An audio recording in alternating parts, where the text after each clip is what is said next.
Hey everyone, and welcome back for another deep dive. We love to really dig into the details of fascinating research, and today we're taking a look at a paper that's been making some waves in the AI world. Oh, yeah, this one's really interesting. It's all about those large language models, those LLMs that everyone's talking about, the ones that can write poems and translate languages, you know the deal. Right, those are getting a lot of attention lately. Yeah, they really are. But this paper asks a really important question, like how well can these LLMs actually understand and reason when they're working with really long pieces of text? Are they actually comprehending what they're reading, or are they just really good at recognizing keywords? It's a great question. And this paper, NOLIMA, Long Context Evaluation Beyond Literal Matching by Ali Modaresi and his team, really tries to tackle that head on. NOLIMA, huh? That sounds intriguing. Yeah, so it starts by pointing out a problem with how we often evaluate these LLMs, especially with long-form text.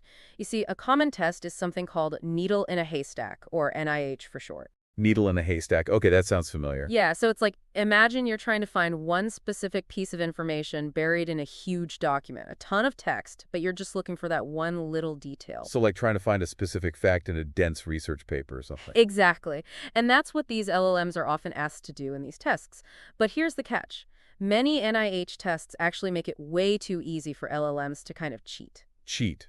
How so? Well, the questions they're given often have keywords that are literally in the answer they're supposed to find. Oh, I see. So they can just match words without really understanding the meaning, like a glorified find and replace tool. Exactly. They might not actually be comprehending the text, they're just really good at pattern matching. That's a little worrying, isn't it, if we're thinking about using these models for things that require actual understanding, like analyzing reports or summarizing legal documents. Yeah, that's a valid concern, and that's where NOLIMA steps up. It's a new benchmark designed to get rid of these literal matches, forcing the LLMs to think more deeply.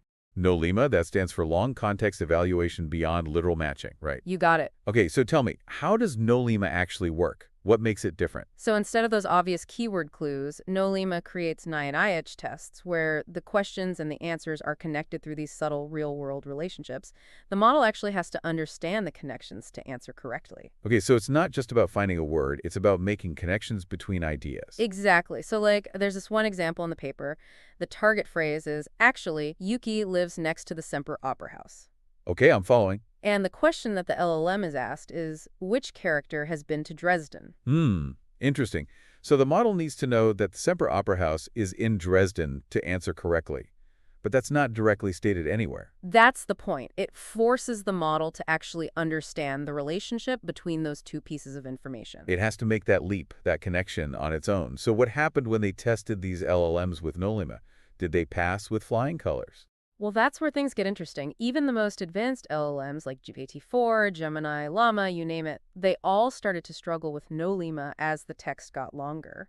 Oh, really? I thought these models were designed to handle tons of text. Like, isn't that their whole thing? You'd think so, right? But NOLIMA shows us that even those LLMs that claim to handle hundreds of thousands of words, they actually start to lose their accuracy as the haystack gets bigger. It's like their attention span isn't quite what we thought. That's kind of a funny way to think about it, but it makes sense. So what does that mean for the reliability of LLMs? Like, if we're using them to summarize research or make decisions based on their output, can we trust them? That's a big question. And this paper introduces a new idea, effective length. Basically, it's the point where an LLM's performance drops below a certain threshold. And often, that effective length is much shorter than the claimed maximum length for a lot of these models. So even though they can process a lot of text, their actual understanding might be hitting a wall much sooner. That's something to think about. Yeah, it makes you wonder, right? Like, how much are they actually grasping? So they might be less capable than we've been led to believe. Well, it's not necessarily about being less capable. It's more about understanding that they have limitations. This research is helping us get a more realistic view of what they can and can't do. And, to be fair, the researchers did dig deeper into why this performance drop happens with longer texts. Okay, I'm all ears. Lay it on me. What do they find? Well, they pinpointed a few key factors. One of the biggest culprits is something they call latent hops.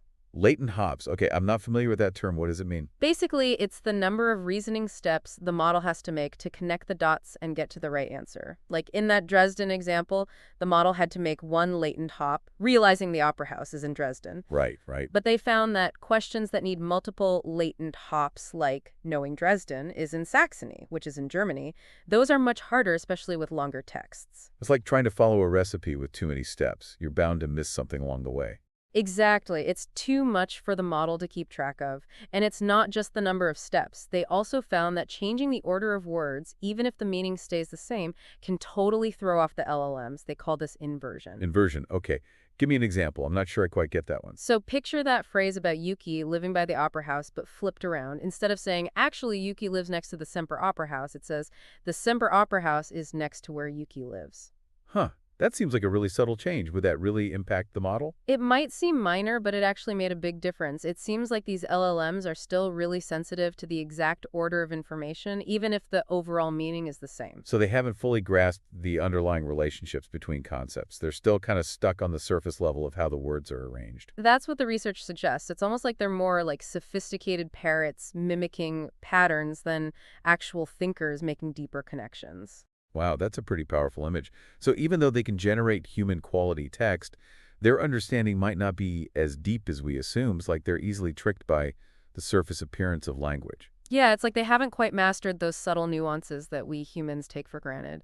And there's another factor they identified, attention limits. Oh, right. So we're back to that idea of their attention span. It's like they can only juggle so much information at once before things start to fall apart. Exactly. As the text gets longer, their attention mechanism seems to get overwhelmed and their performance suffers. It's kind of like how we as humans have a limited working memory. So it's a combination of these factors. The latent hops, the word order sensitivity, and their limited attention span.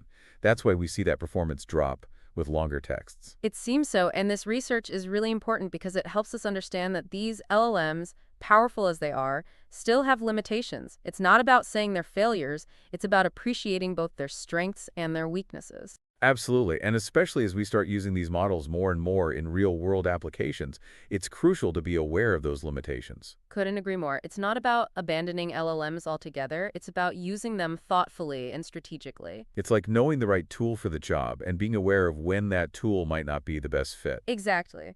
Now, there's actually a surprising twist the researchers found. They decided to see what happened when they did include those literal matches we talked about earlier, the ones that make it easy for the LLMs to cheat. Oh, interesting. So did giving them those shortcuts boost their performance? You bet. As soon as those literal matches were reintroduced, their performance shot way up. Not super surprising, is it? Like, it makes sense that if you give them those easy clues, they're going to do better. It does, but it really underscores how much they rely on those keyword clues, even when we think they might be capable of deeper understanding. You know, they ran a couple of different tests to see how those literal matches affected things. One was called Direct, where the questions were super straightforward and basically just asked about the target fact using those obvious keywords. So basically like those simpler NIH tests where the answer is almost spelled out for them. No need for any fancy reasoning or latent hops. You got it, just straight up keyword matching. And then they also had another variation called multiple choice. Ah, multiple choice, a classic test format. How did they use that to study these literal matches? Well, in these multiple choice tests, the question still required the LLM to make those latent connections, like in the original NOLIMA setup. But the catch was, the answer choices included the correct answer, along with some distractors, and all of them used names that appeared in the text. Oh, sneaky. So the model still has to figure out the right answer based on the question, but it gets that extra hint because the correct name is staring it right in the face. Exactly. It's like solving a crossword puzzle where you have a word bank. You still got to figure out the clues, but knowing the possible words makes it a whole lot easier. That's a great analogy. So did the models see a big improvement with these multiple choice tests? Oh, absolutely. Even those models that struggled with the original NOLIMA tests, they aced both the direct and multiple choice variations when they had those literal matches to rely on. Wow, that's a pretty big difference. It really highlights how much those literal matches are like a crutch for these LLMs. It makes you wonder, are we sometimes fooled by their apparent intelligence? Like maybe they're not as smart as we think they are. They're just really good at playing the game? It's a valid concern, and this research is pushing us to rethink how we evaluate these models and what we can realistically expect from them. We need to be more critical, not just assume they understand things the way we do because they can spit out the right answer, especially when they're given a bunch of hunts. It's like those optical illusions that trick our brains into seeing something that's not really there. Maybe these LLMs are falling for similar tricks in the way they process language. That's a great way to put it. It's like we need to look beyond the surface and see what's really going on under the hood. So did the researchers try anything else to explore these limitations? Did they push those LLMs even further? They did. They took things up a notch by introducing something they call distracting matches. Distracting matches. Okay, that sounds like it could really mess with the LLMs. Like throwing them off the scent, giving them false leads. Exactly. They basically added keywords that matched the question but were totally irrelevant to the actual answer. Oh, that's devious. And what happened? Did it throw them off track? Yep. As you might expect, those distracting matches really threw a wrench in the works. Even for models like GPT-4, which is supposed to be top of the line, their performance tanked. But if they really understood the context, wouldn't they be able to filter out those distractions and still find the right answer? That's what you'd hope, right? But it seems like those basic pattern matching instincts are still really strong. Even when they're capable of complex reasoning, those distracting matches can hijack their attention and lead them astray. So they're still vulnerable to those subtle manipulations of language, even if they can do all these other amazing things. It seems so, and that's a big deal, especially when you think about real-world applications like search engines or research assistants. What if they're showing us information that looks relevant because of those keyword matches but is actually totally off base? That's a scary thought. Like, are we being misled by these LLMs without even realizing it? It's a possibility we need to consider. This research highlights the importance of being aware of their limitations and using them with caution. So it's not just about marveling at their capabilities, it's about understanding their weaknesses as well. Right, they're powerful tools, but they're not perfect. We need to be smart about how we use them. This deep dive has really opened my eyes. I had no idea these LLMs had so many quirks and limitations, especially when it comes to long text. It's like we're only just scratching the surface of understanding how they work. Absolutely. It's a fascinating area of research, and there's so much more to learn. And, as these LLMs become more and more integrated into our lives, it's crucial that we keep asking these tough questions and pushing for a deeper understanding of their capabilities and their limitations. I couldn't agree more. And that brings us to a question we want to leave you with, our listeners, to ponder. Okay, hit us with it. What's the big question? Well, we've talked a lot about the limitations of LLMs in a research setting, but think about this.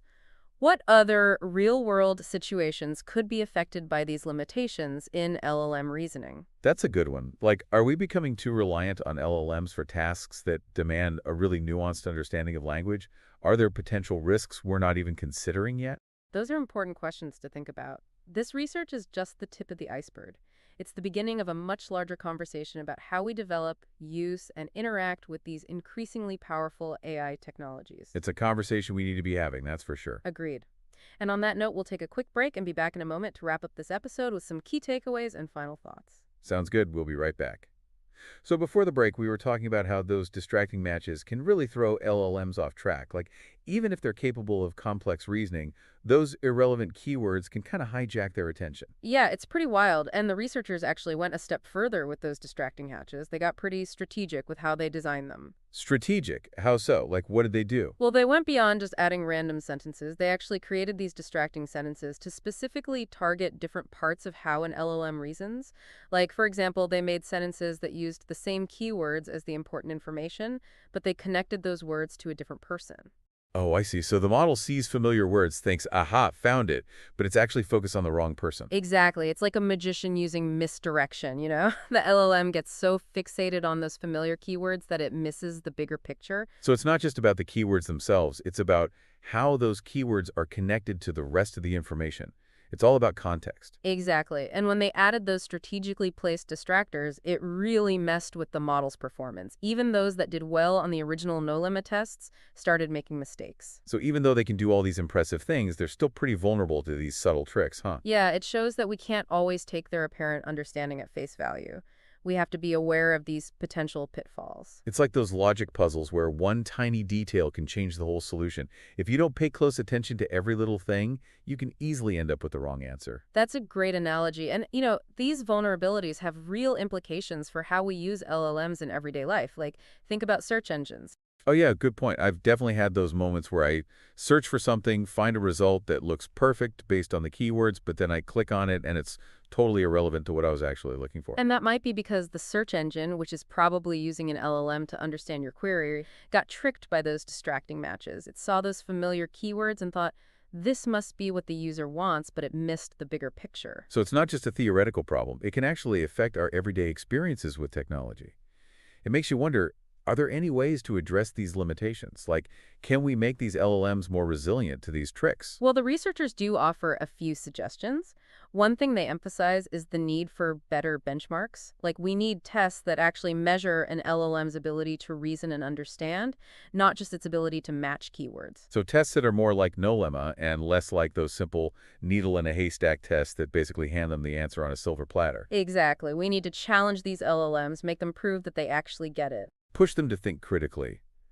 What else do they suggest? They also talk about exploring new ways to design LLMs, ways that are better suited for handling those latent hops and long-range dependencies we talked about earlier. We need models that can juggle multiple pieces of information and understand those connections, even when they're spread out over a lot of text. It's like we need to give them a cognitive upgrade, boost their working memory so they can keep track of all those moving parts. That's a great way to put it. And another important aspect is training them on richer, more diverse data sets. The more varied their training data, the better they'll be able to handle those tricky situations where keywords alone aren't enough. It's like if you only ever read one type of book, you're not going to be very well prepared to understand a completely different genre. They need that broad exposure to different types of language and information. Exactly. It's about helping them become more well-rounded learners, learners who can think critically and not just jump to conclusions based on surface-level clues. So it's not about throwing LLMs out the window, it's about understanding their limitations and working to improve them. It's an ongoing process. It is, and I think this research really highlights that. We're still in the early stages of figuring out how to make these models truly reliable and trustworthy. It's exciting and a little bit daunting at the same time. Definitely. But it's a conversation we need to be having. And, to bring it back to our listeners, I think it's important to leave them with a question to think about, like, how can we apply these insights to our own interactions with LLMs? That's a great idea. Let's shift gears and talk about those real-world applications and what this all means for us as users. Okay, so we've explored the amazing things these LLMs can do, but also those surprising limitations, especially when we're talking about long-form text.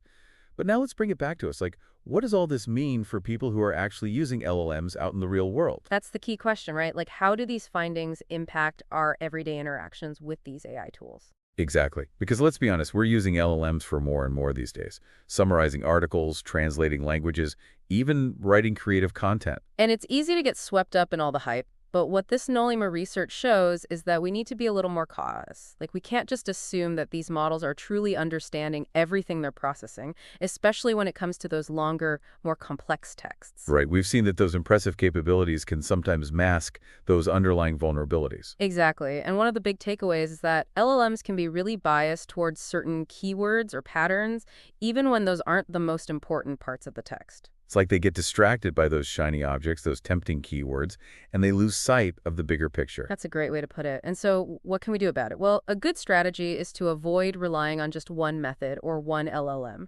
Like, try using multiple approaches to double-check the results you're getting, compare the outfits from different LLMs, or maybe even combine those AI tools with your own human judgment and intuition. It's like getting a second opinions from a doctor, right? You want to make sure you have the most accurate and complete information. Exactly. It's about being thorough and not taking anything for granted. And that brings us to our final thought for today, something we want to leave you with to think about as you go about your day interacting with all these amazing AI tools. What other real-world scenarios might be affected by these limitations and how LLMs reason? That's a good one. Like, are we becoming too reliant on these LLMs for tasks that really need accuracy and a deep understanding of all the nuances of language? Are there risks we're not even thinking about yet? These are questions worth pondering. This research, this whole conversation, it's really just the beginning. We're still figuring out how to make these incredibly powerful tools truly reliable and trustworthy. It's an exciting time to be alive, that's for sure. The world of AI is constantly evolving, and there's so much more to explore and discover. Absolutely. So until next time, stay curious and keep those questions coming. Thanks for joining us for another deep dive. We'll see you next time. 5-0 time.